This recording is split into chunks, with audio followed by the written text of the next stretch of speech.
हम अपनी सोचों के ज़रिए जो फ्रिक्वेंसी सेट करते हैं, ये कायनात, सारी की सारी कायनात बिल्कुल उसी तरीके से अमल करना शुरू कर देती हैं। कि मैं पिछले दिनों ये नॉर्दर्न एरियाज़ में था,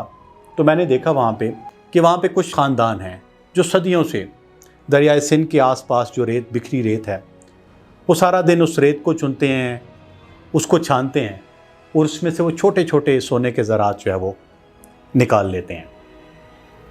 इसी तरीके से उन्हीं पहाड़ों में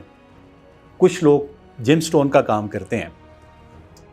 वो उन्हीं संगलाख पहाड़ों की चोटियों पर जाते हैं, शदीद मौसमों का मुकाबला करते हैं और बड़ी बड़ी चट्टानों को तोड़कर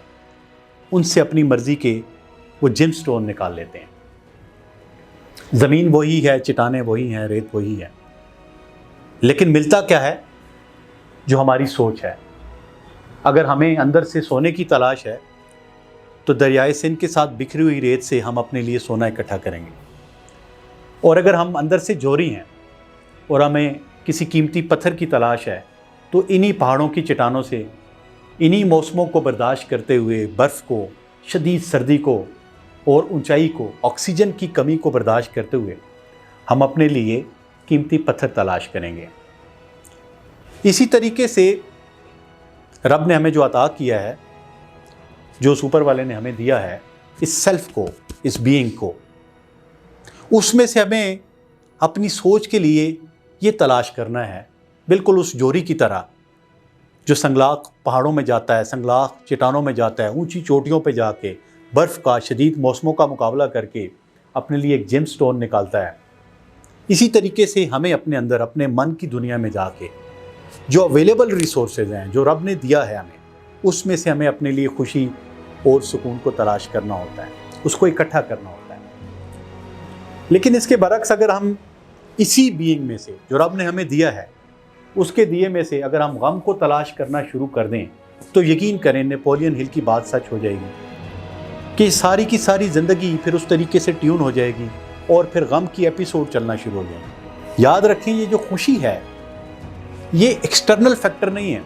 ये कोई बाहर की चीज़ नहीं है। आज के इंसान का सबसे बड़ा अलमिया प्रॉब्लम ये है कि वो खुशी को बाहरी दुनिया में तलाश कर रहा है। वो खुशी को ये समझ रहा है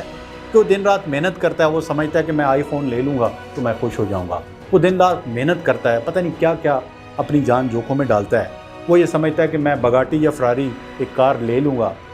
ठीक है, तो मैं शायद बहुत खुश हो जाऊँगा। आप में से अक्सर लोगों ने ऐसा किया होगा, बहुत मेहनत करके 8 साल 10 साल अपनी ज़िंदगी एक करके उन्होंने कोई ऐसा मकसद रखा होगा कि शायद उसने कोई बहुत बड़ी गाड़ी ले ली, कोई कार ले ली, ठीक है। आजकल पाकिस्तान में शायद ये जो ऑडी की गाड़ियाँ हैं ये बड़ी फेमस हो रही हैं, तो अगर आप में से किसी ने ले ली हो, लेकिन अगले ही लम्हे, जिस लम्हे आप वो गाड़ी लेंगे, तो 1 दिन 2 दिन गुजरने के बाद वो आपके लिए बेमानी हो जाएगी, वो खुशी ख़त्म हो जाएगी, क्योंकि आपने अपनी खुशी को ज़ाहिरी चीज़ों के साथ मंसूब कर लिया है। मुझे वो जगजीत की गज़ल याद आती है कि दुनिया जिसे कहते हैं जादू का खिलौना है, हाथ आए तो मट्टी, खो जाए तो सोना है। तो बिल्कुल ये खुशी भी ऐसे ही है, ये ज़ाहिरी चीज़ें ऐसे हैं कि अगर हम इनकी तलाश में अपना आज, अपनी खुशी को कुर्बान करेंगे, तो जब हम वो चीज़ हासिल कर लेंगे तो यकीन जानिए कि खुशी फिर अगले किसी चीज़ में शिफ्ट हो जाएगी।